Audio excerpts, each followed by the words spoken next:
Yo, welcome to my review of Pokemon Journeys, episode 46, Battling and Catching, Mewtwo Comes Back. So this episode starts out pretty interestingly. It's like a movie intro, but it's also a Sakuragi speech as Mew has possibly been located. We also get a recap on some things, including Ash and Go's names being titled and all the other characters' names being titled and stuff like that. Basically feels like a fresh start for the series. Kaharu is also happy for Go and seems pretty interested, but she's almost late for school. So are we close to seeing her joining the group? Maybe. Anyway, the boys are pretty quickly off to mysterious Cello Island. Go has his own sensor, but it's not picking anything up. The boys just go exploring, with Go being able to catch a Mankey until he's chased off by the rest, and they run into a bog. Go has his Heracross on him and manages to save Ash from sinking. And then they manage to get back over the bog by using Caterpie's string shot as a rope. On the way over, Go gets a Krabby.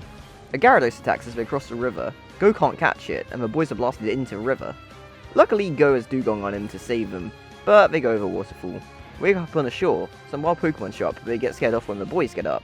They venture deeper into the woods to an odd tree, where Pokemon are shouting up. Suddenly, Ash's widen as Mewtwo descends from above. Okay, now I know this has been mostly a recap so far, but man, this moment was awesome.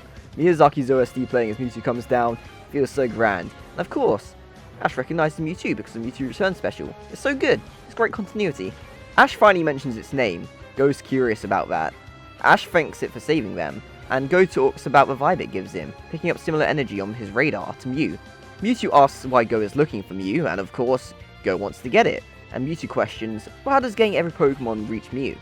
And Go thinks he can understand every Pokemon by getting them, leading him to a Pokemon holding the genes of every Pokemon. Go does pretty much the dumbest thing he can and decides to get Mewtwo. Even Ash questions it. Mewtwo reaffirms its strength, and that just gets Ash fired up. Mewtwo accepts their challenge, Pikachu and Cinderace ready to go. But they're swiftly cast aside by Psychic. The boys use a combo which lets Cinderace get off a Blaze Kick as Pikachu is held by Psychic, but a Shadow Ball takes Pikachu down after. Ash lets his buddy rest. It's time for Lucario to join in battle. Now I'm not going to recap this match. I'll say it's incredible. Watch it please. Lucario and Cinderace get bodied. They do their absolute best, but don't give up because they're fighting for Ash and Go's dreams. The double team Aura Spheres combined with a giant Pyro Ball, absolutely fantastic to see. But sadly, didn't do a thing to Mewtwo, who swiftly proceeds to take the match. With a giant Psy Strike maybe? I don't know. Mewtwo tells them that the world is vast, and despite that, will they still follow their dreams? Of course the boys say, yeah they will, because of their friends, and then it becomes clear what Mewtwo is doing. The Pokemon that led them to him were hurt and scared of humans. Mewtwo praises them, but he takes off with a blinding light with Pokemon in tow. He tells them their journey is just beginning though. He left the boys at the Sakuragi Institute.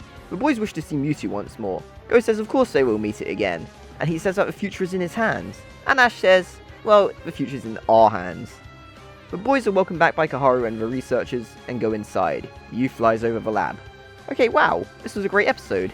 It seems that this is the true start of the next phase of the show, and you know what? That makes sense. We're fresh off the Darkest Day arc. Feels very much like a beginning, like Mewtwo said, with the way it reintroduced everyone contributing to that. I think this was good for showing off the friendship between Ash and Go too. They work together to venture across Cello Island, and that culminates with them working as a pair to fight against Mewtwo as well, and eventually convince Mewtwo that they are pure-hearted.